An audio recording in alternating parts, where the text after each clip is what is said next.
ఆడేటి ఆటే కదా, కన్నీరుగా జారిపోయే కదా.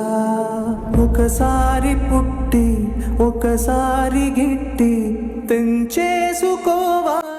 చింటూ, బబ్లు ఎట్లున్నారా? మంచిగున్నారా? నేను ఇక్కడ బాగున్నా, బాధపడకండి రా. నేనెప్పుడు మీతోనే ఉంటా. అమ్మని కష్టపెట్టకండి, జాగ్రత్తగా చూసుకోండిరా. నా 2 కొడుకులు నా పేరు నిలబెట్టాలి.